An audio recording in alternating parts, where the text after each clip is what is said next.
Jangan main-main, inilah azab berat pemimpin zalim yang dijanjikan Allah.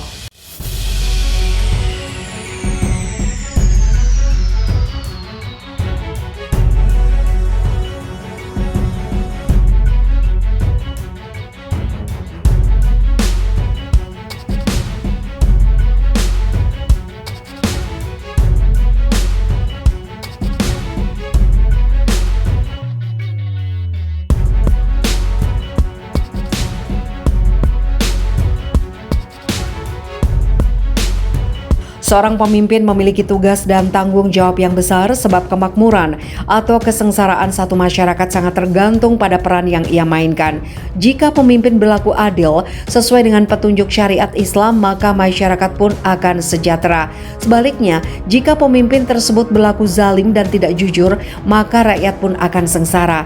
Telah banyak contoh kisah pemimpin yang zalim kepada masyarakat yang dipimpinnya, dan Allah tidak mengingkari janjinya untuk membinasakan para pemimpin zalim.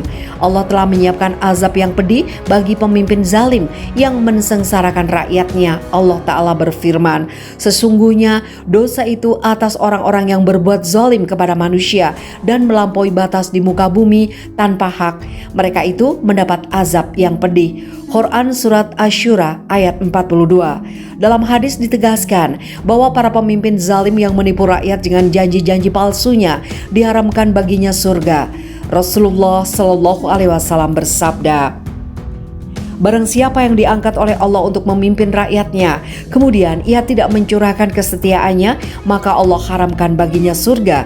Diriwayatkan oleh Al-Bukhari dan Muslim. Dalam lafaz yang lain disebutkan, ia mati, di mana ketika matinya itu ia dalam keadaan menipu rakyatnya, maka Allah haramkan baginya surga.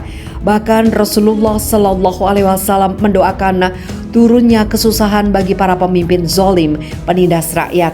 Ya Allah, siapa saja yang mengurus urusan umatku ini, yang kemudian ia menyayangi mereka, maka sayangilah ia. Dan siapa saja yang menyusahkan mereka, maka susahkanlah ia. Diriwayatkan oleh Muslim. Demikian dikutip dari panjimas.com.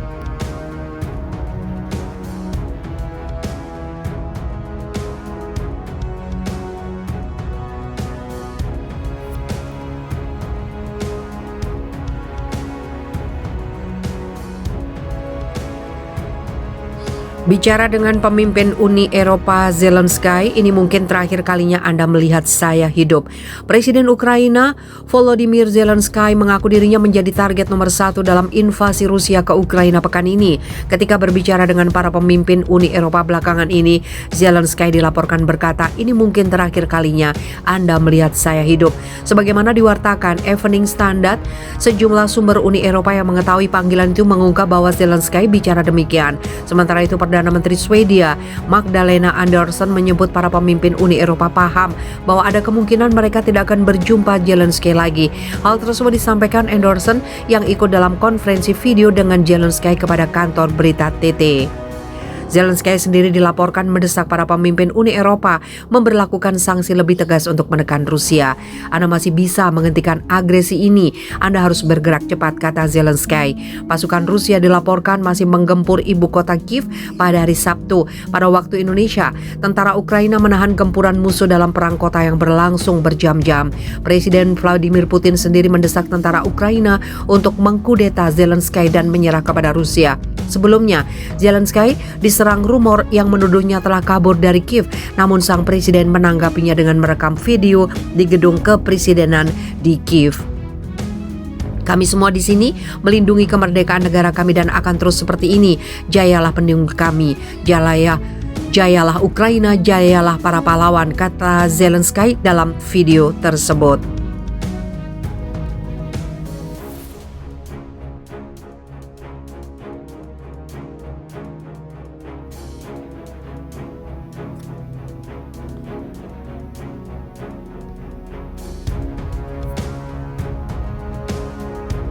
Putin perintahkan militer Ukraina lakukan kudeta, Presiden Zelensky siap dialog. Di tengah invasi Moskow ke Ukraina, Presiden Rusia Vladimir Putin menyerukan kepada militer Kiev untuk menggulingkan pemerintahan Presiden Volodymyr Zelensky. Seruan tersebut disampaikan Putin dalam pidato yang disiarkan di televisi Rusia pada Jumat waktu setempat, hari kedua serangan Rusia ke Ukraina. Ambil kekuasaan ke dalam genggaman tangan Anda, militer Ukraina. Ini akan mempermudah kita untuk mencapai kesepakatan, ujar Putin sebagaimana dikutip dari Reuters. Dalam pidatonya, Putin mendeskripsikan pemimpin Ukraina saat ini sebagai teroris dan geng pecandu narkoba.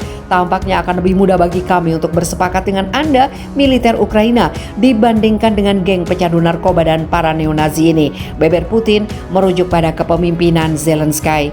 Ia turut mengapresiasi pasukan Rusia yang telah melakukan invasi di Ukraina atau yang disebut sebagai operasi militer khusus di Donbas oleh Moskow. Menurut Putin, pasukan Rusia telah bertindak secara berani, profesional, dan heroik. Sebelumnya dikabarkan Kremlin setuju mengirimkan delegasi ke Minsk, Belarusia untuk berdialog dengan Ukraina. Pasukan Rusia saat ini dilaporkan semakin mendekat ke pusat ibu kota Kiev. Mereka dikabarkan telah memasuki distrik Obolon berlokasi 9-10 km dari istana kepresidenan Ukraina. Di sisi lain, Ukraina disebut menginginkan perdamaian dan siap untuk melakukan pembicaraan dengan Rusia, termasuk mengenai status netralnya mengenai NATO. Penasihat Presiden Ukraina, Mikhailo Podolyak, mengatakan jika pembicaraan tersebut memungkinkan, itu harus diadakan. Jika Moskow mengatakan ingin mengadakan pembicaraan, termasuk dalam status netral, kami tidak takut dengan ini, kata Podolyak dikutip dari Reuters. Kesiapan kami untuk berdialog adalah bagian dari upaya kami yang gigih untuk perdamaian, imbuhnya. Ukraina saat ini diketahui bukan bagian dari NATO atau Uni Eropa, meskipun ingin bergabung dengan keduanya. Ukraina menyerahkan senjata nuklirnya setelah memperoleh kemerdekaan setelah pecahnya Uni Soviet, tapi dengan imbalan jaminan keamanan dari negara-negara Eropa.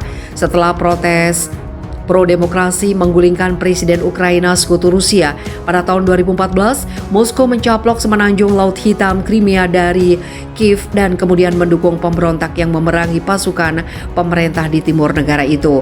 7 tahun kemudian, Presiden Rusia Vladimir Putin menginvasi Ukraina dari udara, laut, dan darat pada hari Kamis dan pasukannya maju ke ibu kota Kiev pada hari ini. Sementara dalam laporan CNN, pejabat intelijen Amerika Serikat khawatir bahwa Kiev atau ibu kota Ukraina bisa jatuh di bawah kendali Rusia dalam beberapa hari mendatang. Dua sumber yang mengetahui kabar ini mengatakan bahwa penilaian awal Amerika Serikat sejak sebelum invasi ibu kota Ukraina itu akan dikuasai dalam 1 hingga 4 hari setelah serangan Rusia. Namun para pejabat Amerika Serikat menolak untuk mengatakan apakah mereka yakin Kiev akan jatuh, demikian dikutip dari CNN Internasional.